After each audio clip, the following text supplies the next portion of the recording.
हाय, hello, नमस्कार. पुन्हा एकदा सगळ्यांचं आपल्या यूट्यूब चॅनलमध्ये स्वागत आहे. तर काजूमधला दिवस दुसरा आहे. तर काल जसं आपण काढलेलं काजू, पण माणसं आलीच नाहीत. कारण की काल संकष्टी वगैरे पण होतं. पण आज आली आहेत. आज 4 माणसं आलेली आहेत आणि आपल्या काजू पण काढायच्या आहेत.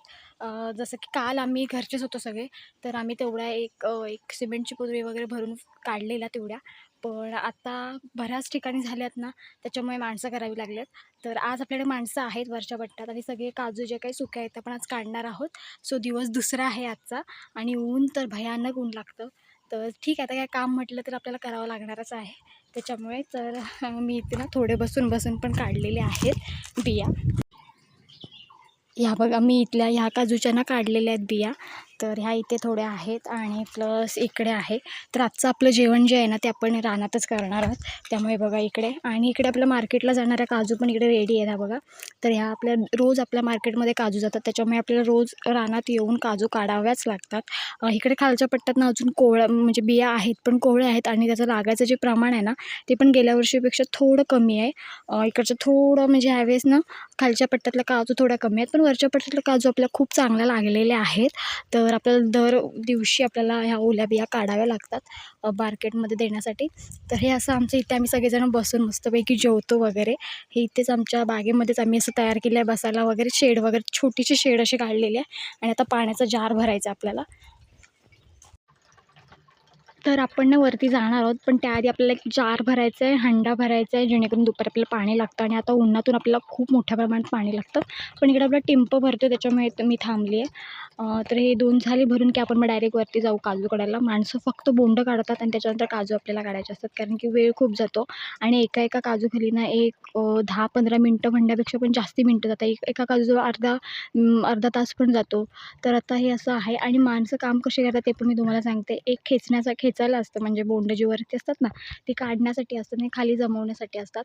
त्याच्यामुळे एका काजूखाली 2 माणसं असतील तर काम पटकन होतं आणि लवकर होतं. त्याच्यामुळे अशी टेक्निक आहे. तर चला आपण जाऊया, तोपर्यंत हे मी भरून घेते, त्याच्यानंतर आपण वरती जाऊ. भयानक ऊन आहे, म्हणजे भयानक ऊन आहे आणि हे बघा असे गाळे ना करून ठेवावे लागतात.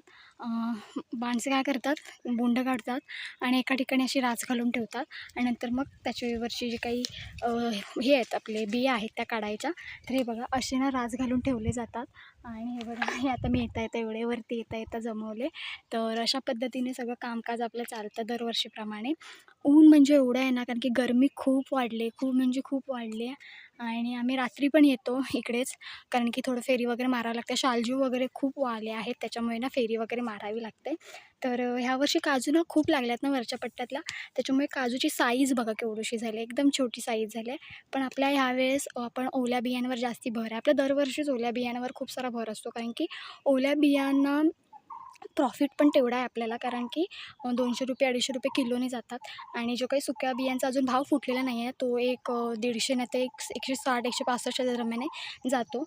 तर तेवढा आपल्याला फायदा पडतो. आता मेन म्हणजे मी तुम्हाला ना काजूगराविषयी पण सांगते, की काजूगर काढणं आपल्याला त्याच्यामध्ये प्रॉफिट आहे का? त्याच्यामध्ये आपल्याला चांगला नफा आहे का? आता तुम्हाला मी थोडक्यात एक छोटं गणित सांगते. तर जेव्हा आपण आता आम्ही काजू वगैरे काढतो, काजूगर काढतो, त्याच्यामध्ये कसं असतं, जे तुम्ही 2 ओले म्हणजे आपले 2 किलो ओल्या काजूचे आपले अर्धा किलो गर होतात. जर तसं बघायला गेलं तर अर्धा किलो गर म्हणजे ₹600 आहेत, ₹600. जसं की गरांचं ₹1200 किलो, त्याप्रमाणे अर्धा किलो ₹600. तर जेव्हा 2 किलो ओल्या बिया तुम्ही सोलाल 7 नंबरच्या, आपण जास्तीत जास्त 7 नंबरच्या काजू वापरतो. तर अशा पद्धतीने आपल्याला फायदा पडतो. कसा?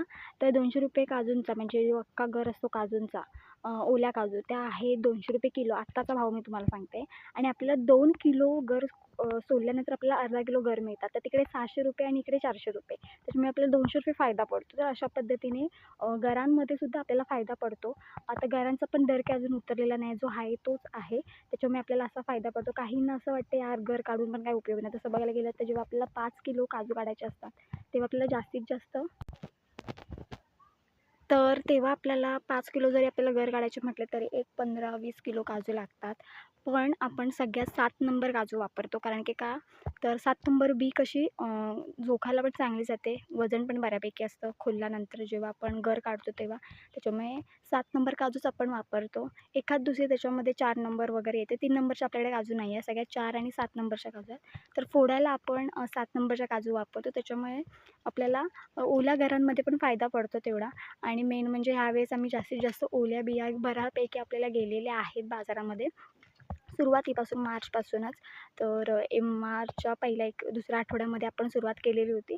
तर अशा पद्धतीने आपल्याकडे काजूगरांमध्ये पण तेवढाच आपल्याला फायदा आहे, तेवढाच ओल्या काजूंमध्ये आणि सुक्या काजूंमध्ये आहे.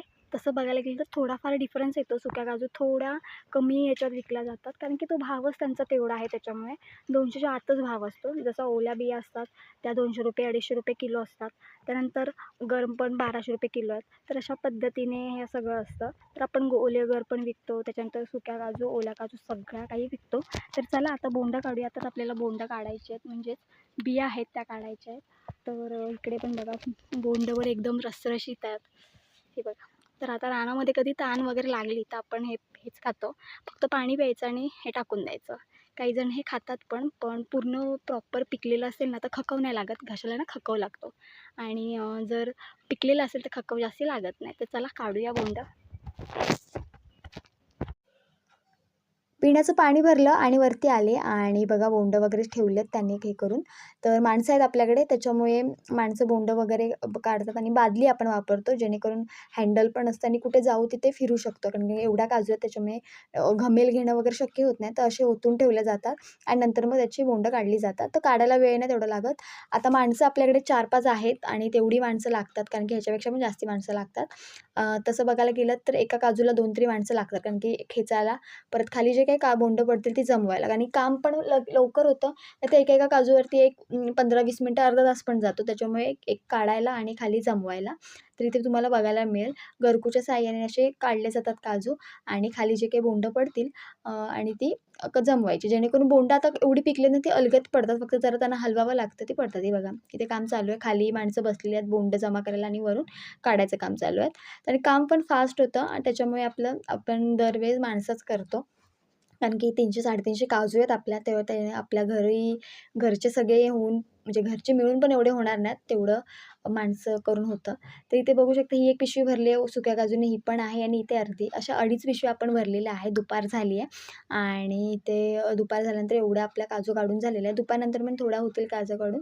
तर तर अशा ज्या काजू आहेत ना, त्या हलवाव्या लागतात, जेणेकरून जी पिकलेली बोंड आहेत ना, ती खाली पडतात आणि लगेच पडतात. कारण की देठ एकदम पिकलेलं असतो, त्याच्यामुळे बोंड इझिली तुटून खाली पडतं. आणि मी दुपारनंतर घरी जाणार होती. तर बघा पुढे, कारण की जेवायला वगैरे मी घरी जाणार होती. बाकी लोकं इकडे जेवणार होते. तर दुपार झाल्यानंतर संध्याकाळी हे बघा सगळं गाडीत टाकून आणलेल्या आहेत बिया.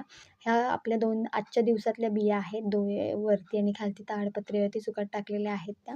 तर ह्यांना आपण तशाच पिशव्या ठेवू नाही शकत. आणि ह्या ज्या आहेत त्या जेव्हा आम्ही सगळेजण गेलो होतो घरातले, तेव्हा आम्ही त्या काढलेल्या. तर ह्या अशा आणून पहिल्या दिवशीच, म्हणजे जेव्हा आणतो त्याच दिवशी आपल्याला अशा टाकाव्या लागतात. जर नाही टाकलं तर पिशवीमध्ये शेदवतात. शेदवतात म्हणजे काय, त्याला पाणी सुटतं. हीट असते खूप ह्यांना, त्याच्यामुळे ते हीट बाहेर टाकतात, त्याच्यामुळे पाणी येतं. सो तुम्हाला व्हिडिओ आवडला तर नक्की लाईक करा, शेअर करा. तर इथे सुकवण्याचं काम चालू आहे. चला बाय बाय.